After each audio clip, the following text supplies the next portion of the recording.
merci à nos intervenants et à Léa qui a bien voulu interviewer nos intervenants sur le sujet d'aujourd'hui concernant l'agriculture biologique, comment tout a commencé. Donc cet événement est fait partie d'événements organisés par l'UMR SADAPT, qui appartient à l'Université Paris-Saclay, à l'INRAE et à AgroParisTech. Cette UMR a décidé il y a plusieurs années, et aujourd'hui et cette année nous avons un peu changé le format, de s'adresser à la société civile via le transfert des résultats de recherche de son UMR sur des sujets qui intéressent l'alimentation, l'environnement et l'agriculture, bien sûr. Donc ces événements s'appellent Sciences et Société, les déjeuners des curieux. En cette saison 2025, nous avons déjà eu 3 déjeuners des curieux, un consacré aux jeux sérieux en agriculture, un autre consacré, je dirais, à l'économie écologique. Mais en fait, c'est des méthodologies qui ont été présentées pour évaluer les impacts environnementaux, sociétaux et économiques des entreprises sur des entreprises. Et puis un troisième qui a été consacré, je dirais, à la protection des cultures et comment éviter d'utiliser des produits phytosanitaires de synthèse. Donc aujourd'hui, nous suivons notre série de déjeuners des curieux 2025 avec l'agriculture biologique, comment tout a commencé. Donc nous accueillons Céline Pessy de l'UMR SADAPT et d'AgroParisTech, André Lefebvre qui est le premier conseiller en agriculture biologique des chambres d'agriculture, et bien sûr Léa, mais Léa va vous les présenter plus longuement. Merci à tous d'être venus et puis d'être en visioconférence. Alors en visioconférence, n'hésitez pas à poser vos questions sur le chat. Je les transmettrai aux intervenants après la conférence. Merci. Merci Véronique. Bienvenue Céline et André. Donc, comme l'a dit Véronique, Céline, vous faites partie de l'UMR SADAPT. Vous êtes sociologue et historienne de l'environnement à AgroParisTech. Et vos recherches portent sur l'histoire des agricultures alternatives et des conflits écologiques durant la modernisation de la France d'après-guerre. Et vous avez notamment publié un ouvrage qui s'intitule « Une autre histoire des 30 glorieuses, modernisation, contestation et pollution dans la France d'après-guerre ». Et bien sûr plusieurs articles sur les débuts de l'agriculture biologique en France. Et André Lefebvre, vous avez terminé vos études d'ingénieur en agriculture en publiant justement avec vos collègues Agriculture biologique en France, écologie ou mythologie. Et vous êtes devenu, comme le disait Véronique, le premier conseiller bio en chambre d'agriculture en France. Et pendant plus de 30 ans, vous avez participé à la recherche d'alternatives aux pesticides et au développement de l'agriculture biologique dans l'Yonne et en Bourgogne. C'est ça ? Et vous êtes aussi élu écologiste dans votre région. Vous administrez les agences de l'eau Loire-Bretagne et Seine-Normandie, ainsi que l'ONEMA, l'Office national de l'eau et des milieux aquatiques. Donc bienvenue dans ce déjeuner des curieux. Merci d'avoir accepté l'invitation. Donc quelques mots de contexte. Le 17 janvier dernier, un amendement a été voté au Sénat pour supprimer l'agence bio. Face à la polémique que ce vote a suscité, face aux réactions des élus locaux et de certains syndicats agricoles, le gouvernement a finalement confirmé son maintien. Mais hier encore, la ministre des Comptes publics a remis ce sujet sur le tapis. Et donc, force est de constater qu'aujourd'hui encore, en 2025, l'agriculture bio doit se battre pour exister. Et cette bataille a commencé il y a bien plus longtemps. Dès les années 70, ce sont des réseaux d'agriculteurs d'abord qui s'organisent pour avoir des représentations dans les institutions, puis des coopératives, puis des appellations et des filières qui s'articulent aujourd'hui autour de l'agriculture biologique. Et c'est donc de cette histoire que nous allons parler ensemble ce midi. Donc nous allons discuter et on prendra les questions du public dans la salle et aussi en visio, donc n'hésitez pas à les poser en fin de discussion. Alors on va peut-être commencer par une question qui est en apparence simple. Je m'adresse à vous, Céline. Comment est-ce qu'on pourrait définir, comment vous définiriez l'agriculture biologique aujourd'hui ? Qu'est-ce que le bio ? Aujourd'hui, la bio, justement. le bio, la bio, c'est un mode de production agricole qu'on va dire écologique, durable ou basé sur des processus naturels, qui est défini par un cahier des charges fixé par la réglementation européenne. Et ça depuis 1991. Et en France, c'est à partir de 1980 qu'il y a une forme de reconnaissance par l'État, mais une reconnaissance paradoxale, puisque la loi d'orientation de 1980 reconnaît une agriculture n'utilisant pas de produits chimiques ni de pesticides de synthèse. Mais le terme lui-même d'agriculture biologique, il n'est pas encore officiellement autorisé de l'utiliser à ce moment-là. Ça va venir dans les années qui suivent. Et donc, clôturant un combat de 20 ans pour obtenir une forme de reconnaissance de ce terme d'agriculture biologique. Et donc, ce qui va ouvrir la possibilité de commercialiser et certifier des produits sous ce vocable. Et historiquement, ça a toujours été la même définition ou est-ce qu'elle a évolué ?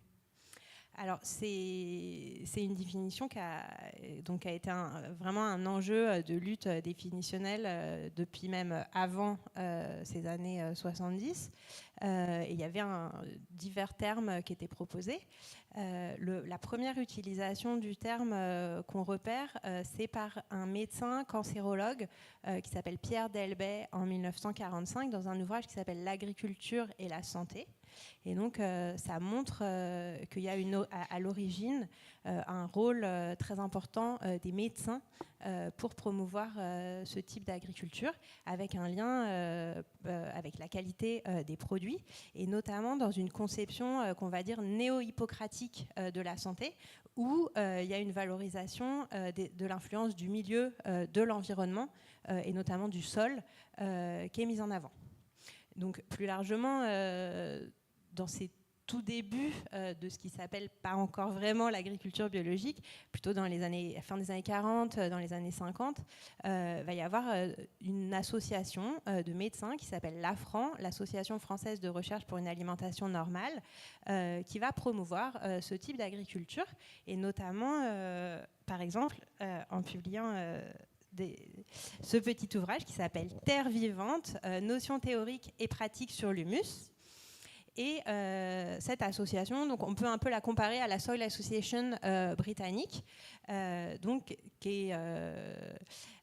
regroupe beaucoup de conseillers techniques, notamment agricoles, et notamment des membres de l'Académie d'agriculture, qu'ont fondé l'association pour l'étude de la fertilité vivante des sols. Et elle va connaître un certain succès auprès des consommateurs urbains, parisiens notamment. Et donc, au cœur de cette première définition de l'agriculture biologique, il y a vraiment ce lien sol, alimentation, santé, avec une conception qui fait un peu écho à des approches plus One Health actuelles. Et l'AFRAN, donc ces médecins, ils mènent des expérimentations où ils essayent de mener, parce qu'ils n'ont pas non plus beaucoup de sous, sur ces liens entre qualité alimentaire et compostage, avec l'étude par exemple des synthèses microbiennes. Ils vont promouvoir le recyclage des ordures ménagères. Et donc c'est des hommes...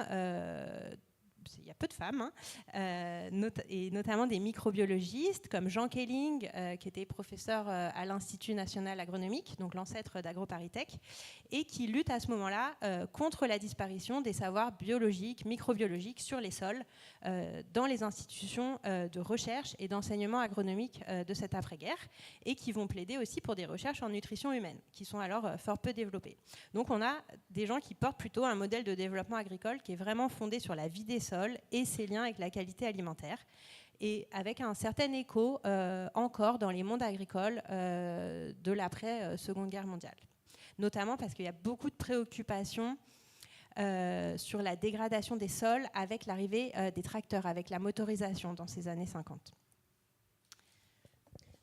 Merci. Et peut-être que vous pouvez prendre le relais. André, vous avez, je vous laisse le micro, vous avez, vous, à ce moment-là, justement, terminé vos études et découvert l'agriculture biologique. Est-ce que vous pouvez un peu nous dire comment ça se passait à ce moment-là, comment l'agriculture biologique était perçue à l'époque par les agriculteurs, par les institutions ? Oui, donc moi, je vais me situer en 74 par rapport à ton historique.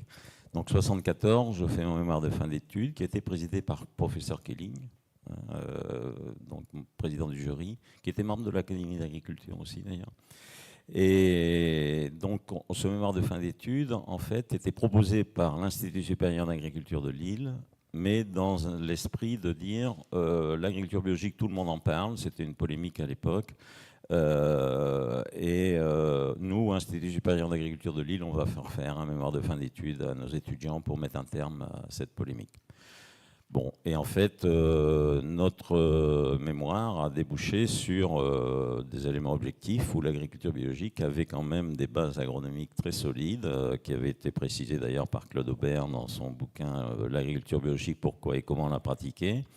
Et c'est à partir de là qu'on a fait ce mémoire et découvert l'agriculture biologique. Moi, je suis fils de paysan du Pas-de-Calais, j'ai fait des études d'ingénieur, mais je ne connaissais pas l'agriculture biologique, quoi. Pendant mes études, on ne m'en avait pas parlé. Et c'est à la fin des études, en faisant ce mémoire, en voyant sur le terrain, parce que notre mémoire était basée essentiellement sur des visites d'exploitation dans le Gers, en Bretagne, et puis on est allé en Suisse, en Belgique aussi. Et donc, c'est ce qu'on a vu sur le terrain qui m'a convaincu de l'intérêt de ce type d'agriculture. Et puis après, j'ai eu la chance d'être embauché à la Chambre d'agriculture de Lyon, parce qu'il y a une subvention qui a été votée. Alors là, je vais parler un petit peu de la petite histoire de cette subvention. En fait, cette subvention a été votée parce que dans le département de Lyon, il y avait un éleveur qui s'appelle Jean-Michel Delagneau et qui avait eu des problèmes de fécondité sur son troupeau parce qu'il avait utilisé les techniques d'intensification de ce qu'on appelait la révolution fourragère à l'époque, avec des épandages d'azote après chaque passage d'animaux et des cultures de graminées qui venaient suppléer au lieu des prairies permanentes. On labourait les prairies et puis on faisait des cultures avec un échelonnement de précocité pour avoir du fourrage tout le temps. Et Jean-Michel Delagneau, donc, il a une ferme en bio, en conventionnel, où il utilise les techniques intensives et ces animaux, ces vaches, ne se reproduisaient plus. Il n'arrivait plus à rétablir la fécondité de son troupeau, alors qu'il avait un élevage inscrit au handbook, etc. Et donc pour lui, c'était vital de se réconcilier. Mais cet agriculteur était aussi président de la fédération départementale bovine au sein de la FDSEA, et administrateur à la FNSEA, donc bien implanté dans les structures agricoles. Et il était aussi copain d'école avec Jean-Pierre Soisson. Jean-Pierre Soisson, maire de la ville d'Auxerre, et aussi qui était à cette époque-là secrétaire d'État à la jeunesse et au sport. Et donc il a demandé, en passant en bio, il a arrêté les pesticides, Jean-Michel Delagneau, il a vu les engrais azotés de synthèse en particulier, et il a vu l'intérêt, la fécondité du troupeau s'est rétablie. Il est allé voir aussi, il y avait une ferme expérimentale dans le département de Lyon, qui est la ferme de l'abbaye de la Perquivire, et qui avait un contrat avec l'INRA et sur l'ensemble de l'exploitation, et qui arrivait à des déficits considérables, liés aussi avec des problèmes d'équilibre sanitaire des troupeaux, et donc qui est passé en bio, et les équilibres sanitaires se sont restaurés. Et donc, ce témoignage de l'abbaye de la Perquivire a convaincu Jean-Michel Delagneau de l'intérêt des choses, et Jean-Michel Delagneau ne voulait pas garder ça tout seul pour lui. Donc, il a fait une demande de subvention qui a été reçue par Jean-Pierre Soisson, et la demande de subvention a été acceptée. Et là, la demande de subvention était bien ficelée. Elle était ficelée signée par le président de la Chambre d'agriculture, le président du SUAD, le service de développement, lui, président de commission agriculture biologique au sein de la FDSEA de Lyon, et donc du coup la demande de subvention a été acceptée. Et une chambre d'agriculture ne refuse jamais une subvention. Donc le président de la chambre, quand il a reçu la subvention, il a embauché. Donc là, il a été OK avec le conseil général, il a dit, bon, si vous démarrez une action en agriculture biologique, il faut au moins assurer le financement pendant 3 ans. Donc, moi j'arrive après en poste, ensuite à mon mémoire, donc j'étais recruté, je démarre. La subvention était supérieure à l'époque à ce que coûtait le poste. Jean-Michel Delagneau réclame au président de la Chambre la différence, en disant, avec ça on va pouvoir payer des analyses, faire de l'expérimentation, etc. Le président de la Chambre, il dit, mais M. Delagneau, je ne peux pas vous donner la différence, parce que les chambres d'agriculture ne cotisent pas aux acédiques. Donc, je dois constituer une provision pour licencier M. Lefebvre dans 3 ans. Voilà. Et donc, je garde l'ensemble de la subvention. Voilà les conditions dans lesquelles on démarrait quand même. Hein. Donc ça, bon, je referme la parenthèse parce que je ne voudrais pas être trop long, mais je reprendrai la parole tout à l'heure. Et finalement, vous y êtes resté... Oui, parce que c'était intéressant quand même. Il y avait un challenge à relever. Je me suis quand même posé la question, hein, qu'est-ce que je fais? Est-ce que je fais carrière ailleurs, dans d'autres structures, ou est-ce que je reste là? Bon, mais ça, mon tempérament a fait que ça m'intéressait de relever le défi. Et voilà. Donc l'agriculture biologique n'était pas spécialement bien vue à cette époque-là. Même au sein de la Chambre d'agriculture de Lyon. J'avais publié un petit fascicule qui s'appelait, quand j'étais à la Chambre d'agriculture, et j'ai failli être viré en 81 parce que ça s'appelait des problèmes de l'agriculture productiviste à la nécessité de définir des techniques agricoles alternatives. Et donc, il y avait 15 pages et il a fallu que je raye la référence en technicien du Chambre d'agriculture, quoi. Alors que bon, c'était un document de synthèse sur l'ensemble de le pourquoi et le comment de l'agriculture biologique, quoi. Justement, quand on a assez peu de documents dans ces époques, comment est-ce qu'on s'y prend, Céline, pour étudier le développement de l'agriculture biologique dans ces années-là? Alors, effectivement, il n'y a pas encore vraiment de fonds d'archives constitués sur l'histoire de l'agriculture bio. Donc, j'en profite aussi pour lancer un appel à archives pour toutes les personnes qui en auraient ou qui en connaîtraient. Mais après, ce qui est aussi très intéressant, c'est qu'il y a encore des gens qui peuvent témoigner de cette histoire. Et donc... avec des collègues, on s'est aussi lancé pour constituer un petit réseau de recherche que j'ai créé l'an dernier avec Claire Lamine, et où on est quelques collègues chercheurs, chercheuses et quelques paysans, paysannes retraités qui ont été des acteurs de cette histoire.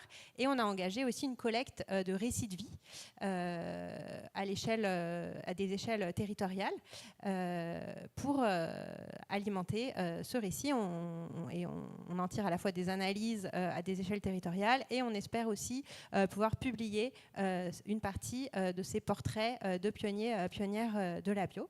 Donc, ce qui me semble particulièrement important, et par rapport aussi aux travaux sociologiques et historiques qui existent, c'est d'aller à des nouvelles échelles, qui sont ces échelles des fermes, des agriculteurs et des agricultrices, alors qu'on a une histoire encore très centrée sur les grandes organisations plus institutionnelles de la bio, à l'échelle plutôt nationale. Et donc, il y a aussi les échelles territoriales qui me semblent particulièrement importantes à investiguer. Et où, là, encore, on connaît très peu de choses sur comment les réseaux se sont constitués. Et alors qu'on voit qu'il y a quand même des formes de pérennité sur 50 ans, si on regarde la carte aujourd'hui des exploitations biologiques, il y a quand même des poches, des territoires qui dessinent cette pérennité, à commencer par Lyon, où André Lefebvre a été embauché en 1978. Et peut-être, est-ce que justement sur la base de ces recherches, vous pouvez dresser un petit portrait de qui étaient ces premiers agrobiologistes et ces premiers agriculteurs qui s'investissent dans le bio? Alors oui, il y a donc une des première cause de conversion, je pense qu'André l'a bien dite, c'est vraiment ces questions de problèmes sanitaires sur les troupeaux, en lien avec une intensification fourragère. Donc je ne vais pas revenir dessus, mais c'est une des causes premières, avec aussi du coup des questions économiques. Et donc la bio, ça offre une alternative, soit à l'augmentation des frais de vétérinaire, soit à l'arrêt de l'élevage.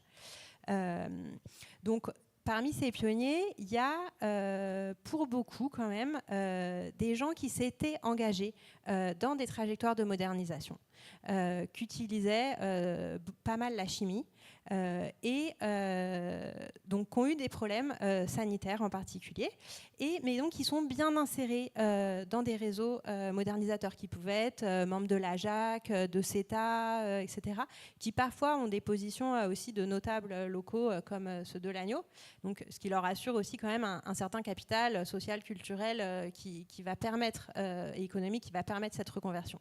Mais on a aussi des plus petites fermes de polyculture élevage qui vont plutôt s'engager dans des trajectoires souvent de transformation à la ferme, de vente directe, à qui le passage en bio va permettre donc cette diversification et de faire vivre une famille à la ferme. Et pour beaucoup aussi, on trouve des cas d'intoxication, avec souvent des expériences sensibles des produits chimiques. Et avec un rôle des femmes, souvent, ou de la génération précédente dans la conversion en bio. Par exemple, je vais vous raconter l'histoire de la famille de Jam Forest, qui est un des pionniers de la bio, qui est un fils de paysan qui est tombé tout jeune dans la bio et qui est aujourd'hui formateur en boulangerie et à l'école des plantes. Et avec qui on travaille dans ce petit réseau, et qui nous racontait l'histoire de la conversion de la ferme familiale dans l'ouest de la France, qui a dû beaucoup à son grand-père, en fait, parce qu'il était aussi porteur de savoirs plus traditionnels, d'alimentation des animaux, et il avait un jour une plaie à la main qui s'infectait anormalement, et en fait, il a rapidement mis en cause les granulés qui brassait à la main avant de donner au cochon qu'un représentant lui avait donné à engraisser. Et donc finalement, il a dit au bonhomme de récupérer ses bêtes.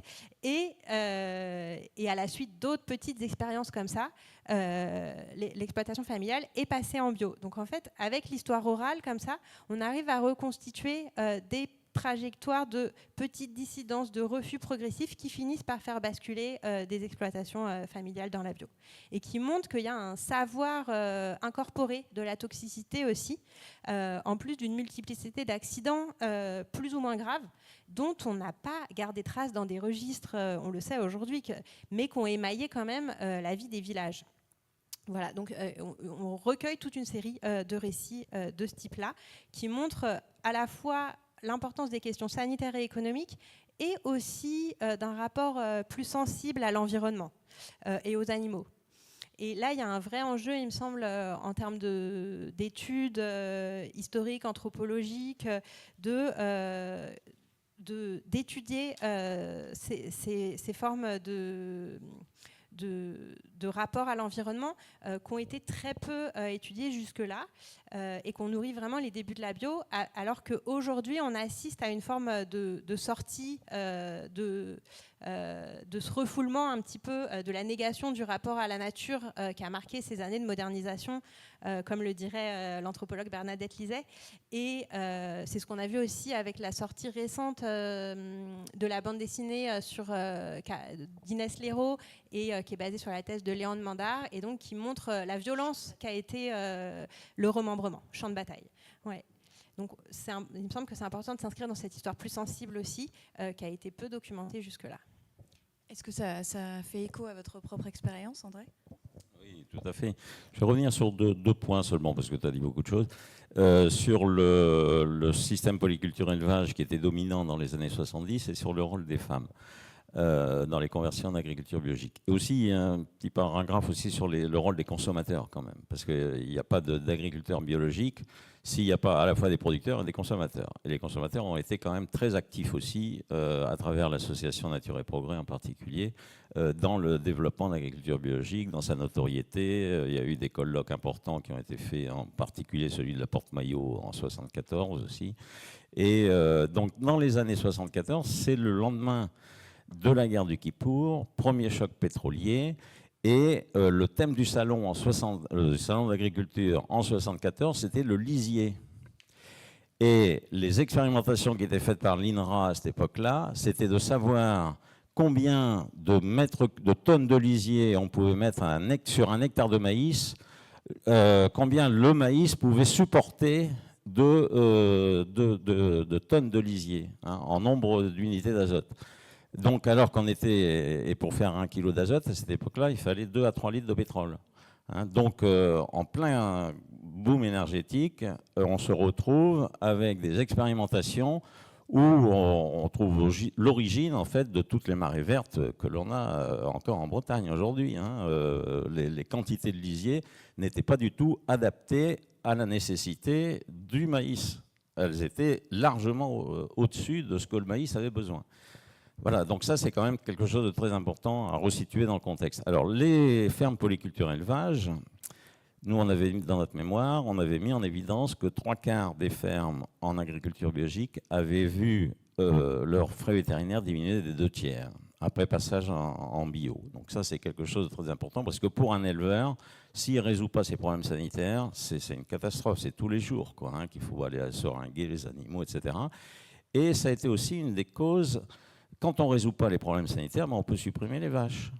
Et donc le système polyculture élevage, quand il n'y a plus de vaches, il passe en céréales. Et donc ça a accéléré, ces problèmes sanitaires dans les troupeaux ont accéléré aussi la spécialisation des systèmes agricoles des années 70 et des années pré-guerre. Il ne faut pas perdre ça de vue, c'est quand même très important. Ensuite, le rôle des femmes, moi je confirme complètement ce que tu dis.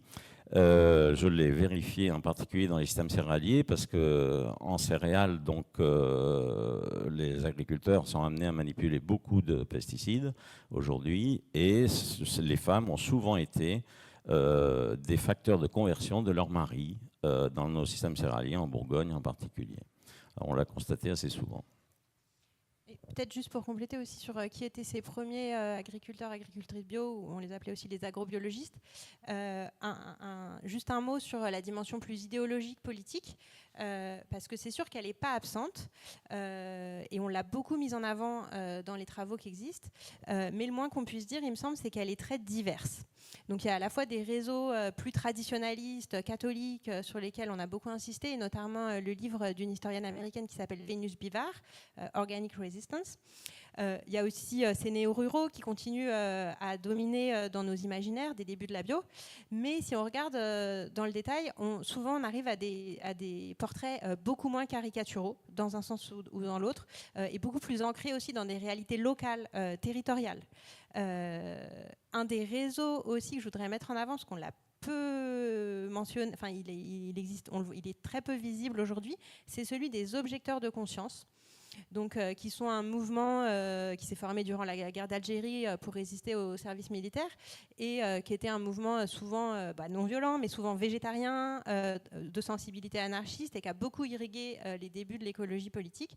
Et où on retrouve, là, on est frappé par les enquêtes qu'on mène à différentes échelles. Donc, il y a Simon Groby qui travaille sur ses premiers agriculteurs, agricultrices bio dans sa thèse. Et donc, partout, on voit un peu ressurgir ces figures d'objecteurs de conscience qui jouent un rôle important. Et Claude Aubert aussi, qui a été donc vraiment la personne, l'agronome qui a vraiment porté la bio, a été marqué aussi par ces milieux-là. Tout à fait.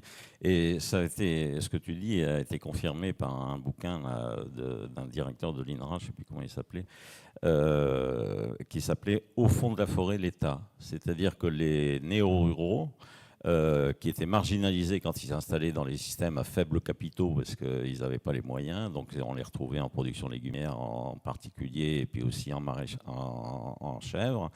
Et donc ils étaient marginalisés. C'était des 68 arts et rejetés par l'ensemble de l'agriculture institutionnalisée. Et dans nos systèmes bio, c'était très riche parce qu'on avait, nous, ces jeunes qui arrivaient avec une maturité politique, un choix de société, ils savaient pourquoi ils étaient retournés à la terre, etc. Mais il y avait quand même beaucoup d'échecs parce que sur 10 installés à l'époque, il y en avait 2 ou 3 qui restaient après 10 ans. Donc il y avait beaucoup d'illusions sur la facilité d'être paysan à cette époque-là, quoi. Mais dans la construction de l'agriculture biologique, parce que ça discutait beaucoup pour construire les cahiers des charges, le cahier des charges cadre national, etc., on avait cette richesse et cette cohérence des gens qui avaient une démarche politique pour être paysans et des agriculteurs de souche qui, eux, étaient avec leur bien ancrés, les pieds dans le sol et avec la réalité, quoi, objective de l'agronomie et des difficultés du métier. Justement, je pense qu'on peut essayer de dresser un portrait de comment ça s'est organisé. En fait, là, on a fait des portraits un peu des personnes qui se sont converties ou qui ont décidé de passer en agriculture biologique. Mais comment on crée des réseaux à partir de ça? Comment on arrive à avoir une place, à se faire une place dans les institutions? Peut-être que Céline, tu veux commencer ? Je peux. Alors, le premier réseau, la première structure qui a été vraiment importante à partir des années 60, avec un rôle important, même s'il a été controversé, et qu'on oublie aussi souvent, c'est l'entreprise Le Maire, qu'on appelait aussi la maison Le Maire, avec cette dimension un peu paternaliste qui était la sienne, et ses agents qui étaient payés à la vente, de produits organiques bien sûr, et qui démarchaient les agriculteurs en difficulté dans les cours directement des fermes. Donc, et ça, prendre en compte le rôle de cette entreprise, ça invite aussi à nuancer les discours sur la conventionnalisation de la bio, donc qui montre que l'agriculture biologique s'est vraiment construite par le marché à partir des années 80-90 surtout, avec un rôle...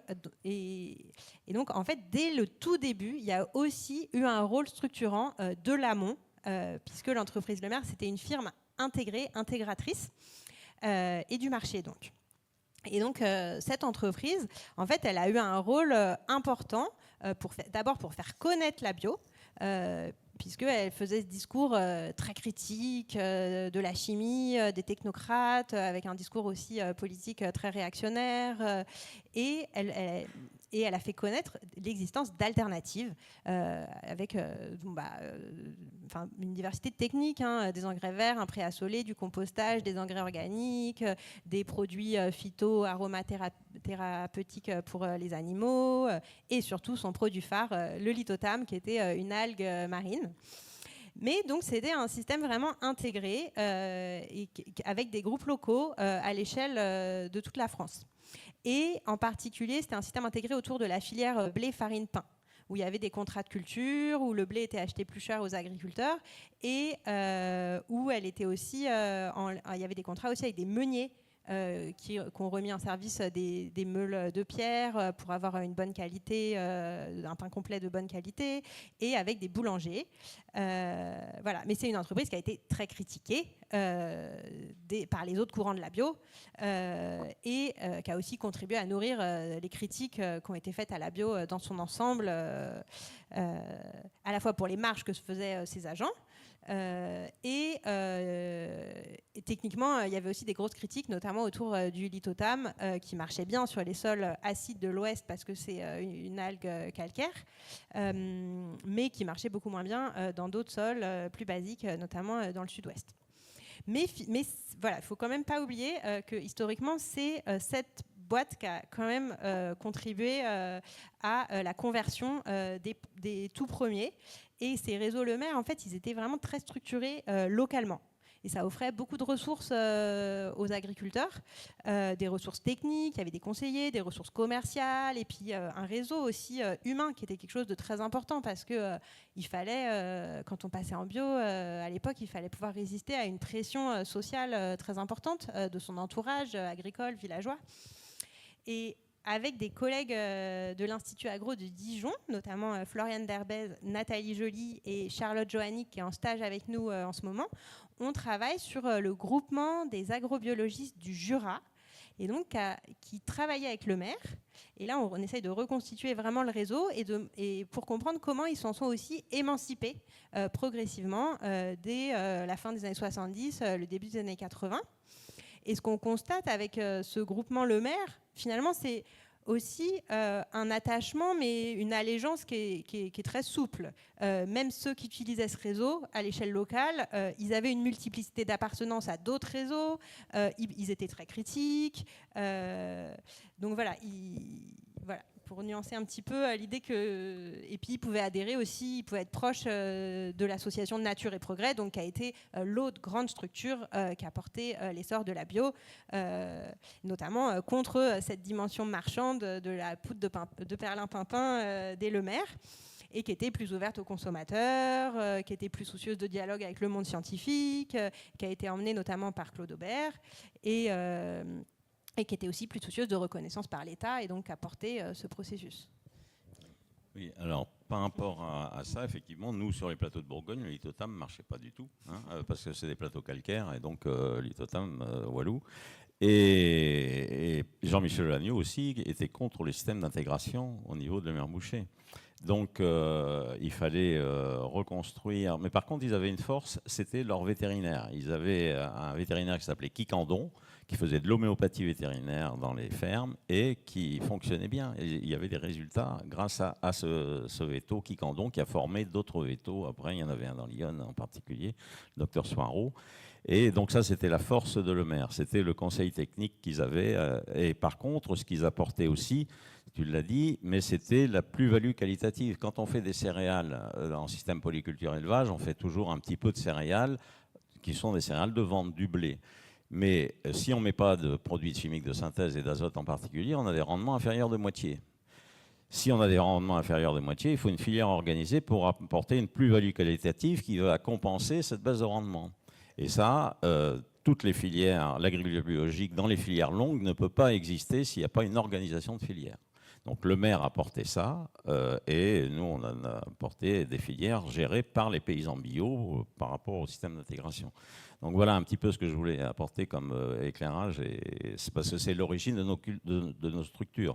Et en fait nos structures d'agriculture biologique, nous on s'est inspiré beaucoup en Bourgogne de la CGA des Valles, la Confédération des groupements des agriculteurs biologiques des Vosges, Alsace-Lorraine, avait une organisation à la fois départementale, un GAB par département et un syndicat régional.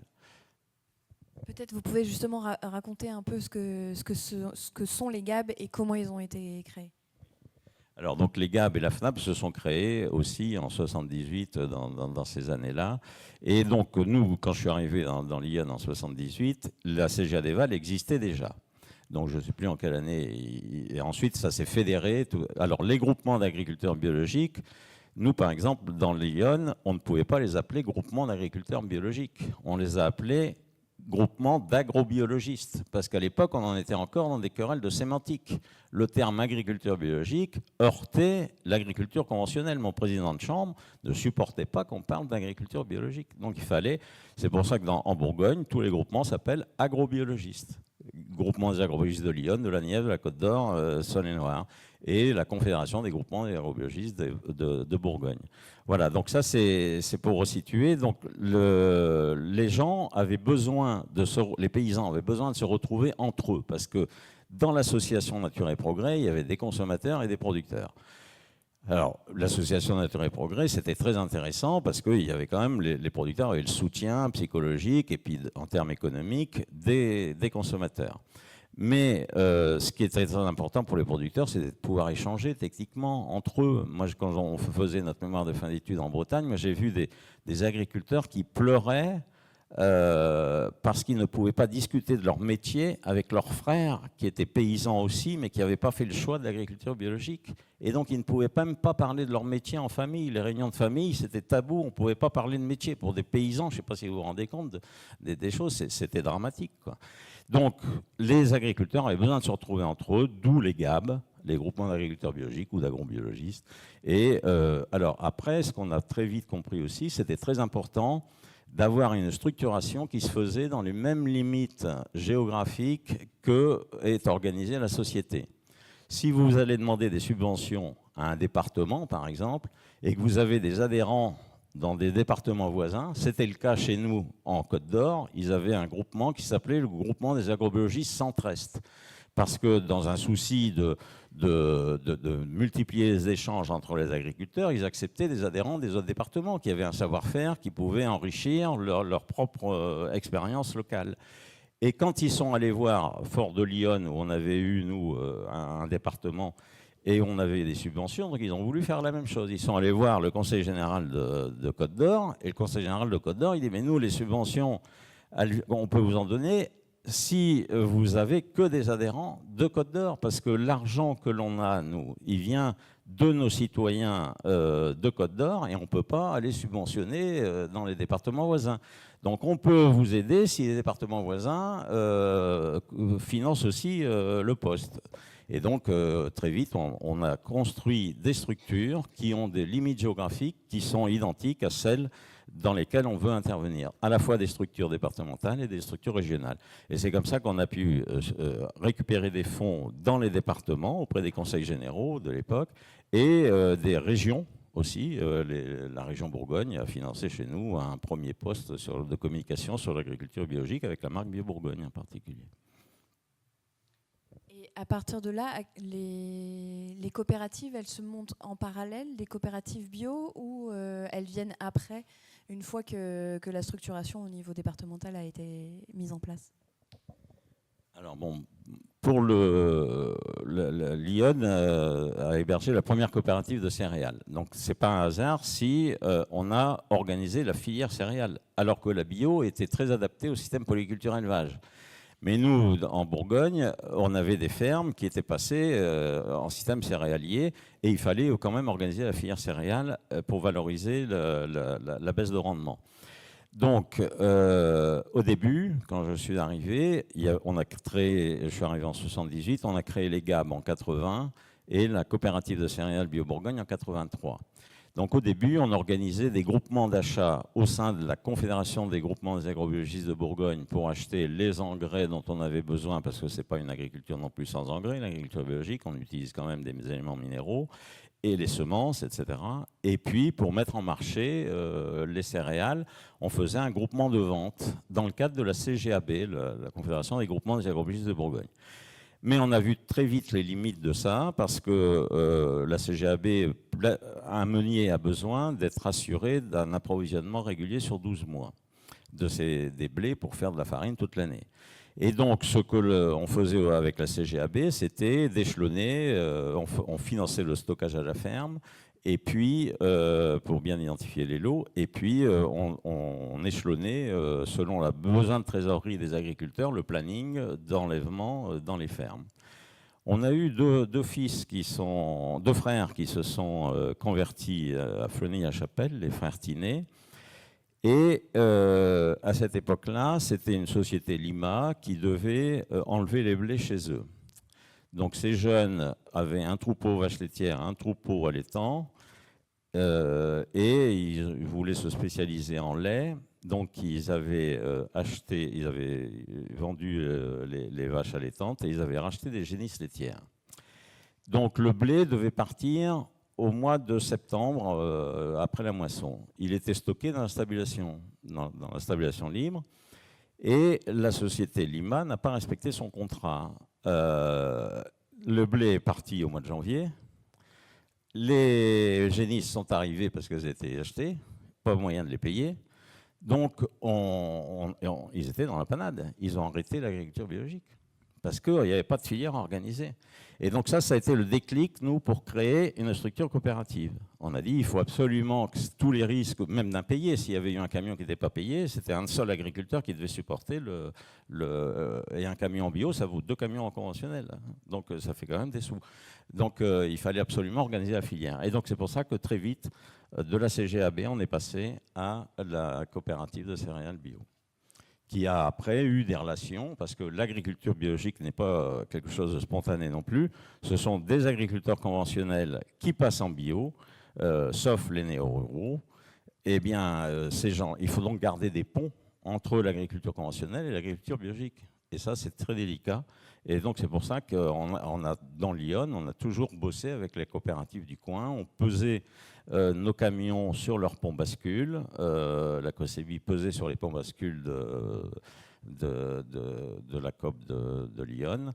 Et puis ensuite, on utilisait leurs labos pour faire les analyses de valeur boulangère des blés, etc. On bossait ensemble, quoi. Céline, justement, sur l'organisation de ces coopératives, puis de ces filières, vous avez aussi particulièrement étudié le développement et l'apparition de ces coopératives, ou vous êtes plutôt intéressé aux filières? Moi, je n'ai pas travaillé directement sur les coopératives, mais je pense qu'il y aurait ce serait important, parce qu'il y a quand même eu la COSEBI, c'est vraiment l'histoire réussie, quoi.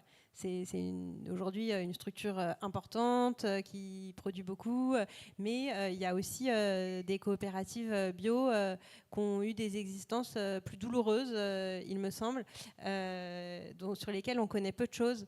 Et bon, il y en a d'autres qui ont marché, du côté du lait, mais... Du côté du lait, justement... Il faudrait comprendre les causes des réussites et des échecs aussi, quoi. Du côté du lait, peut-être une dernière question, un dernier point que je voulais aborder avec vous, c'est la filière comté que vous avez particulièrement étudiée. Et peut-être après, on s'arrêtera là et on prendra les questions du public. Sur la filière lait, particulièrement la filière comté, en fait, qu'est-ce que l'agriculture biologique a permis d'apporter aux producteurs de comté ? Alors, c'est des recherches en cours que je fais aussi sur la filière comté. Du côté de la filière comté, en fait, c'est intéressant parce que c'est un... Donc, le comté, c'est un AOC depuis 1958. C'est une filière quand même très spécifique qui est organisée autour des fruitières, donc des éleveurs qui se rassemblent, qui mutualisent leur lait et la production de fromage et qui travaillent avec un affineur. Et c'est vraiment cette organisation, ce système de production territorialisé qui est au cœur de la filière, avec aussi une forte valeur ajoutée qui revient aux éleveurs et du coup une faiblesse aussi du syndicalisme agricole. Et le développement d'une filière bio dans le comté, ça s'est inscrit dans une forme de résistance de la filière à la concentration des fruitières et à certaines tentatives d'industrialisation des fruitières qu'on voit dans les années 70. Et le passage en bio, ça a été motivé par un affineur, qui est l'affineur petite, et ça a permis un petit peu de redynamiser ce système, cette relation très étroite entre affineur et fruitière. Apporter une précision. Vas-y. Petite s'est mis à affiner des fromages bio parce que Claude Aubert habitait dans la vallée de la Loue, à Laux, LODS, à côté d'Ornans. Et c'est Claude Aubert qui avait converti les fruitières en bio et qui a demandé à Petite d'affiner les fromages. Donc ça vient de là. Et grâce à la bio, les fruitières ont pu maintenir, ce que tu dis, leur système fruitière parce qu'il y avait une forte pression pour pouvoir commercialiser des gros volumes de comté, de regrouper toutes les fruitières. Et donc les industriels du lait venaient et finançaient des tanks à lait qui permettaient le ramassage du lait et de travailler le lait beaucoup plus loin que le lieu de production, alors que la fruitière, c'est dans le même village. C'est le plus vieux système coopératif, et c'est dans le même village que les paysans se sont organisés pour rémunérer le fromager qui affinait leur fromage. Et c'était la vente des fromages qui permettait à la fois la rémunération du fromager et la rémunération du prix du lait des paysans. Donc c'est très important quand même. Je tenais à repréciser le rôle de Claude Aubert dans cette filière, parce que c'est quand même lui qui en est à l'origine. Voilà, mais du coup, ça a permis effectivement la pérennité de petites fruitières à des échelles plus locales. Ça a aussi, petit après, a eu un rôle à l'échelle de la bio en général, en fait. L'entreprise s'est beaucoup investie dans la reconnaissance de la bio au sein du syndicat des distributeurs et c'est lui aussi qui a participé à l'élaboration du premier cahier des charges bio en vache laitière. Donc c'est un petit peu à toutes les échelles que cette histoire a été importante, et sur Claude Aubert, puisque ça fait quand même 3 fois qu'on en parle. Je voulais juste signaler ce petit livre donc, où il raconte aussi cette histoire, le pari fou du bio, qui est très synthétique et très percutant, comme tous les ouvrages de Claude Aubert depuis des décennies. Oui. Je voulais juste, parce qu'on n'en a pas parlé, mais sur la réglementation. Sur la réglementation, la petite histoire aussi, parce qu'on est là pour raconter les petites histoires. Les 4 lignes qui sont parues dans la loi d'orientation agricole, elles se sont faites sous le ministère de Pierre Méhaignerie. Pierre Méhaignerie était au CDS. C'était un centriste. Il était au CDS, à peu près la même sensibilité politique que Jean-Pierre Soisson. Et à l'époque, on avait une dame qui s'appelait Dominique Florian, et qui était aussi au CDS. Et cette dame était complètement intégrée dans l'agriculture biologique et son développement à travers les instituts techniques, parce que Claude Aubert avait créé l'ACAB, l'Association des conseillers en agriculture biologique. Moi, j'ai été me former tout un hiver chez lui, là-bas, avec Guy Reynard, entre autres, qui a ensuite bossé chez les fromageries petites. Et on vivait chez Claude et on parlait technique, etc. Voilà. Et donc, les 4 lignes ont été introduites là-dedans, dans la loi d'orientation agricole, aussi grâce au copinage un peu des sensibilités politiques. Parce que s'il n'y avait pas eu, pour faire une loi, il faut quand même des élus. Et s'il n'y avait pas eu d'élus sensibilisés et convaincus, comme aujourd'hui on a des élus qui veulent supprimer l'agence bio, hein, les élus ont quand même un pouvoir dans nos sociétés, malgré tout. Hein. Ils sont là pour ça. Donc voilà, je fais le lien entre les deux parce que ça me semble important quand même de resituer ça. Et juste pour rappeler, quelles années, du coup, la mention agriculture biologique dans la loi d'orientation agricole? La loi d'orientation agricole donc, ne parle pas d'agriculture biologique, mais elle autorise une agriculture qui n'utilise pas de produits chimiques de synthèse peut faire homologuer ses cahiers des charges. En 1980. En 1980. Le décret d'application d'une loi, il est sorti en 81. Et le décret d'application, il prévoit donc dans le décret une commission agriculture biologique. C'est le premier mot agriculture biologique qui apparaît pour moi dans les textes réglementaires. Parce que quand on allait voir les fraudes dans les années 70, avant tout ça, les fraudes nous disaient, et si on avait des cas de fraude avérés en disant il y a un tel qui se réclame d'agriculture biologique et puis en fait il n'en fait pas, il y a des grosses sociétés, je ne vais pas la citer, mais une énorme société qui existe toujours, qui est pignon sur rue aujourd'hui, qui faisait des analyses de résidus de pesticides, et s'il n'y avait pas de résidus de pesticides dans le camion de blé, il passait en bio. Hein, et donc ça fait un jackpot, c'est du simple au double. Baisse de rendement de moitié, prix supérieur pour compenser la baisse de rendement. Donc ça fait l'équivalent de 2 camions. Et ça, la société existe toujours, et elle s'est construite là-dessus, sur de la fraude. Et donc, les fraudes ne pouvaient pas intervenir sur le terme agriculture biologique. Donc, la commission agriculture biologique dont j'ai fait partie, on a, avec effectivement des producteurs, des consommateurs, mais aussi des transformateurs, il y avait toute la filière, eh bien, on a construit, redéfini à quoi ça correspondait l'agriculture biologique. Il fallait définir les termes, les produits qui étaient autorisés et interdits dans le cahier des charges. Et ce qui était intéressant à cette époque-là, c'est qu'on a construit un outil réglementaire qui permettait... C'était l'agriculture du possible. Il ne fallait pas mettre la barre non plus à un niveau qui ne permettait pas de produire concrètement sur le terrain. Voilà. Merci. Et l'apparition du label, du coup, on fête les 40 ans cette année. Donc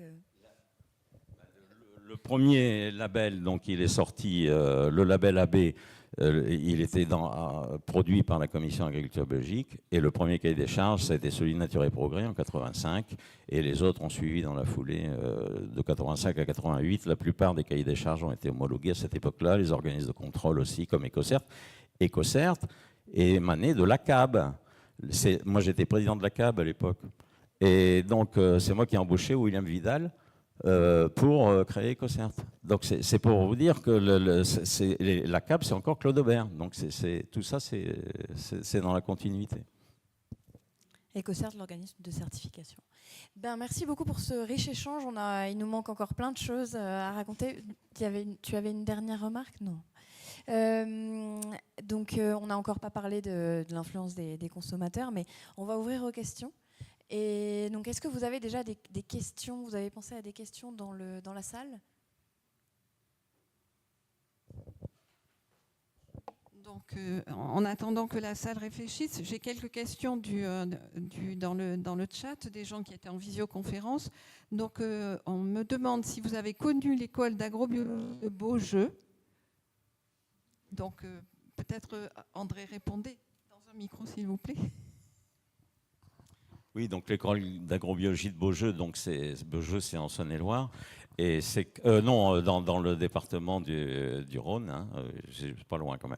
Mais bon, et donc c'est construite parce qu'il y a un courant qu'on appelle l'agriculture biodynamique, hein, donc qui a le même cahier des charges que l'agriculture biologique, mais en plus ils intègrent l'influence de la Lune en particulier et d'autres choses dans les systèmes de production. Et donc, cette école d'agrobiologie de Beaujeu s'est formée et s'est construite autour de la construction de l'agriculture biodynamique dans l'évolution de ces techniques en particulier. Merci. Une autre question de Philippe Martin, c'est à quel moment les pratiques développées par les agriculteurs bio ont été regardées par les organismes de développement, chambres d'agriculture, comme intéressantes pour les agriculteurs conventionnels? Alors, c'est le marché. C'est le marché. À partir du moment où il y avait un marché, l'agriculture conventionnelle s'en est occupée. Moi, je repense en particulier quand on a organisé la filière viande. Jean Laurence, qui était président de la Chambre d'agriculture de l'Aveyron à l'époque, était président de la commission agriculture biologique qui regroupait les conseillers au sein de l'Assemblée permanente des chambres d'agriculture.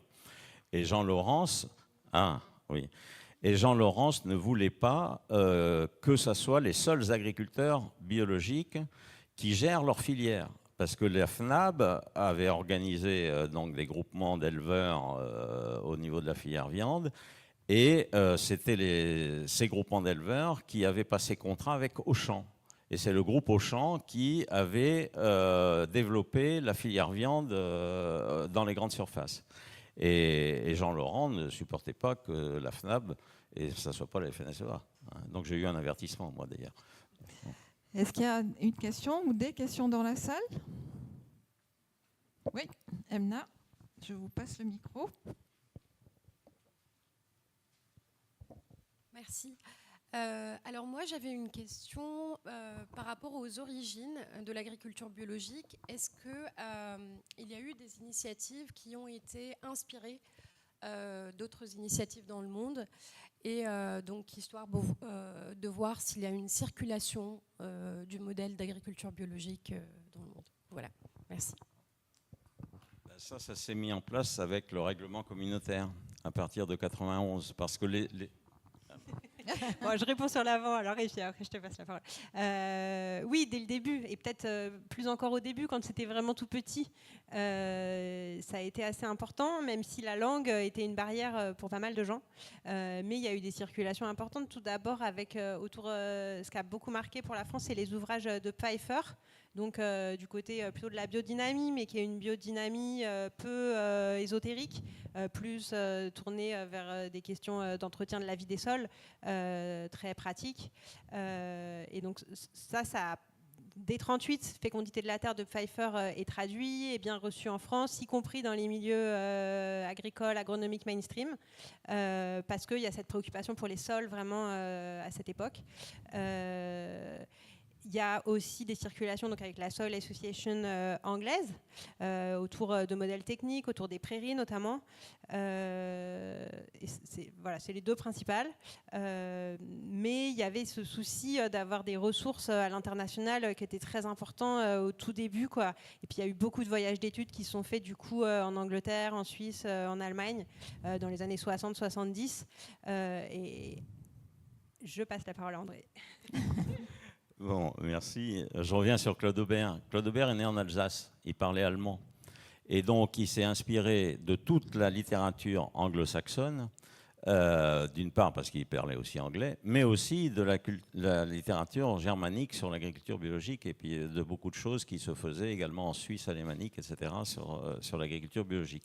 Et nous, donc, on a profité également du président, pas le président fondateur, mais il était trésorier à l'époque, Jean-Marie Potard, de la COSEBI, qui parlait couramment l'allemand. Et les premiers, dès que la COSEBI a été constituée, on exportait en Allemagne du blé en camion complet, en sac de 25 kilos, parce qu'en Allemagne, il n'y a pas de taxe parafiscale comme on a sur les céréales chez nous. Et donc, les meuniers pouvaient acheter du blé en grains, écraser eux-mêmes leur farine dans la boulangerie et faire le pain à partir de farine fraîchement moulue. Et donc, on a organisé ça, et on avait des camions entiers qui partaient sur l'Allemagne à partir de la Bourgogne, parce que les Allemands, le marché, les consommateurs étaient en avance sur la production. Et donc, ils avaient besoin d'être approvisionnés.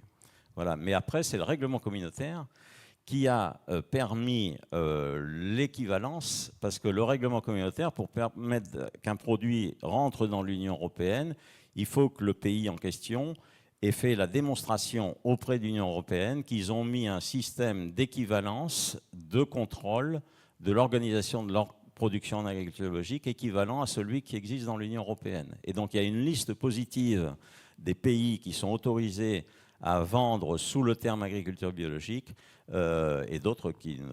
Alors, le règlement communautaire, ce sont toujours des listes positives. Tout ce qui n'existe pas dans le règlement communautaire en produit autorisé est interdit. Tout pays qui n'est pas sur la liste positive, c'est interdit et ça ne peut pas provenir. Une autre question donc, du chat que je vais vous donner, c'est Philippe Martin qui vous demande quelle diversité y avait-il au démarrage dans les approches techniques de la bio entre biodynamie et les approches bio plus conventionnelles? Alors moi, j'ai été aussi me former en agriculture biodynamique. Dans le Cher, il y avait un château, je ne sais plus à quel endroit, où ils faisaient des stages de formation de conseillers en agriculture biodynamique. Donc moi j'arrivais, l'agriculture biodynamique, je voulais savoir ce que c'était, plus précisément sur le plan technique. Et donc j'ai proposé, on appelait Monziès, Claude Monziès qui organisait tout ça. Et j'ai dit, bon, est-ce que pour faire de l'agriculture biodynamique, dans les essais qu'on faisait, parce qu'on faisait des essais comparatifs de céréales, etc., ou de fertilisation et tout ça, je vais mettre des parcelles en agriculture biodynamique pour voir, parce qu'en tant que technicien de chambre, si je fais passer du temps à un agriculteur pour mettre des techniques en œuvre, il faut que ce temps soit compensé par un accroissement de rendement. Autrement, c'est pipeau, quoi. Ça fait plaisir, mais s'il doit payer un salarié pour faire ça et qu'il n'y a pas de revenu en face, eh ben, c'est pas possible, c'est pas reproductible. Donc, Claude Monziès me répond, il y avait Xavier Florin aussi, eh bien, on n'y croit pas à tes essais en biodynamie parce que la biodynamie, ça rayonne et donc tes essais, il n'y a pas de comparaison possible parce qu'il n'y a pas de parcelle témoin zéro en biodynamie et la biodynamie rayonne sur toutes les autres parcelles. Donc, à partir de là, c'est pas possible. Donc, moi, j'ai laissé tomber l'agriculture biodynamique d'un point de vue technique parce que je ne pouvais pas le faire. Ceci étant, je respecte beaucoup les agriculteurs qui sont engagés en agriculture biodynamique. En plus, j'ai des copains vignerons qui sont dedans et pas simplement pour des raisons ésotériques de langage, mais parce que techniquement, ce sont des très bons vignerons et qui font un très bon vin et qui ont eu une influence importante sur le vignoble bourguignon dans sa conversion à l'agriculture biologique. Oui, peut-être juste un tout petit complément, mais il y a toujours eu un petit courant biodynamique présent, qui était relativement pour eux avec la bio plus largement. Et il y a eu un premier cahier des charges biodynamique en même temps que les autres. Ça a toujours été là, quoi, j'ai envie de dire, avant que la biodynamie fasse son essor dans la vigne, parce qu'à la base, c'était quand même une histoire de polyculture élevage. Hein. Elle était plus présente en Allemagne qu'en France au départ. Oui. Une autre question dans la salle? Oui, à propos du règlement UE qui permet l'importation de produits bio, que pensez-vous de l'équivalence des produits bio importés? Sur un plan réglementaire, ils sont contrôlés. Après, c'est plus des problèmes de cohérence territoriale. C'est-à-dire que si vous produisez des produits qui peuvent être faits en France et que vous allez les chercher en Australie, par exemple, c'est incohérent. On peut avoir un cahier des charges homologué en Australie sur le blé bio. Pendant un temps, d'ailleurs, il y a eu des bateaux entiers qui venaient d'Australie avec des blés bio. Parce que le marché était déficitaire chez nous en production. Mais sur le plan garantie agriculture biologique, il y a toujours des fraudes. Hein. Mais ce qu'il faut voir, c'est quand les fraudes sont découvertes, c'est que les contrôles fonctionnent. Donc c'est le côté positif, il faut quand même voir ça. Il y a toujours des gens qui vont chercher à frauder. Hein. Mais c'est peanuts, quoi, en principe. Ça se sait très vite, parce que s'il y a quelqu'un qui arrive sur le marché avec des prix hyper concurrentiels, c'est qu'il y a un lézard quelque part. Hein. Donc il faut chercher, et puis ça se trouve, quoi. Donc nous, on est revenu. Il y a des Allemands qui nous avaient rapporté des certificats de garantie qui accompagnaient les camions de blé avant que la réglementation existe, où un meunier alsacien avait rajouté 25 tonnes de Rogen, de seigle, et qu'on n'avait jamais vendu à ce meunier, quoi. Et donc c'était écrit d'une autre écriture en plus, parce que c'était manuscrit. Bon, donc des fraudes, il y en a toujours eu, il y en aura toujours. Mais il y a des organismes de contrôle, les organismes de contrôle sont efficaces, ils font quand même leur boulot, quoi. Oui, j'avais une petite question pour avoir la petite histoire de la grande histoire. C'était sur le premier plan de développement, le plan RICWA, il me semble. Quelle était un peu la trame, la genèse de ce plan? Et est-ce qu'à l'époque, on a pensé qu'on atteindrait les objectifs? Parce qu'après, il y a eu de nombreux plans de développement dont on n'a jamais atteint les objectifs chiffrés. Et voilà, c'est savoir comment la genèse de ce premier plan de développement de l'agriculture biologique. C'est lié à la planification, c'est-à-dire que si on veut développer l'agriculture biologique, il faut afficher un objectif de résultat. Donc l'histoire de la planification, c'est ça, quoi. C'est-à-dire pour pouvoir planifier des subventions, il faut qu'il y ait en face un objectif qui planifie une évolution de la production. Ce qui n'a jamais réussi en particulier, c'est les plans éco-phyto. Hein. Tu parles de celui-là, mais les plans éco-phyto, j'étais, en tant qu'élu, après je me suis retrouvé dans le comité de gestion d'éco-phyto, non, on n'a jamais réussi à baisser les volumes de pesticides comme on le souhaitait dans les plans, quoi. Il y a encore une dernière question. Oui, au niveau de la première commission de l'agriculture biologique, quand elle a été montée, quelle était la part de la recherche dans cette commission? La recherche était pratiquement inexistante. Elle pouvait émettre des avis techniques, mais c'est tout. Ils pouvaient être consultés sur des choses, mais ils n'étaient pas... je ne me souviens pas qu'il y avait un poste réservé à des chercheurs de l'INRA sur les organisations de filières, hein, en bio en tout cas. Non, c'est venu très tardivement quand même, la recherche sur la bio, c'est plutôt fin des années 90, je crois. C'est Bertrand Hervieux qui avait fait le bouquin Au fond de la forêt, l'État, du temps où il était...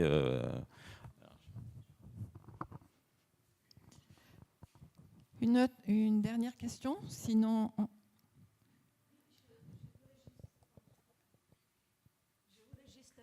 Qu'il ne s'agit pas de filières, mais de mon thésard Elisabeth Guillou dans l'Université de Bretagne qui travaille sur le changement climatique et représentation sociale et filières.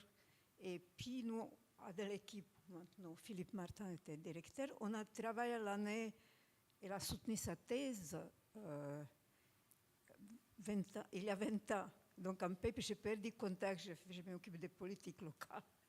Et je vous signale, donc c'est Elisabeth Michel Guillou, qui à l'Université de Brest, et quelquefois elle revient à AgroParisTech, étant dans la commission des thèses. Et puis nous avons fait quelques articles déjà sur ce sujet. Et cette thèse était soutenue, mais elle n'a pas continué, c'est plutôt d'un aspect socio-cognitif des changements sur lequel on a beaucoup travaillé à l'époque et qui était un peu abandonné par cette équipe parce qu'ils sont plus spécialisés sur l'aspect économique des productions agricoles céréalières. Bon. Merci. Merci. Donc, effectivement, donc, juste pour les gens qui sont en visioconférence, donc Marianne, une ancienne chercheure de l'UMR s'adapte, faisait un état et proposait quelques anciennes références sur notamment la notion de filière pour nos chercheurs et nos intervenants. Donc, peut-être il est 13h08. Comme nous avons un déjeuner prévu de la salle avec les intervenants, vous pourrez poser directement toutes les questions. Par contre, n'oubliez pas, sur le site, si vous n'avez pas été présent ou si vous voulez réécouter ces conférences pour vous informer ou parce que vous n'avez pas... vous en avez besoin, soit pour vos recherches, soit pour vos articles, soit pour votre information personnelle. Sur le site de l'UMR s'adapte, donc qui, dans la rubrique animation scientifique, vous pouvez retrouver ces conférences, soit en visioconférence, soit en podcast, dont vous pouvez les écouter dans votre voiture, les regarder sur votre ordinateur le soir avant de vous coucher. Donc voilà. En tous les cas, merci beaucoup et à tous les intervenants. Merci beaucoup au public qui était présent ce jour. Et puis nous nous retrouvons le 3 juin prochain, toujours pareil, la même heure, au même endroit, au Digital Village, pour parler d'agriculture urbaine et d'architecture. Merci. Peut-être Léa, un dernier mot de conclusion ? Moi, je voulais remercier du coup Céline Pessy et André Lefebvre pour votre discussion riche et merci à vous d'avoir assisté et posé vos questions. Merci aux personnes qui étaient présentes en ligne et merci Véronique. À bientôt.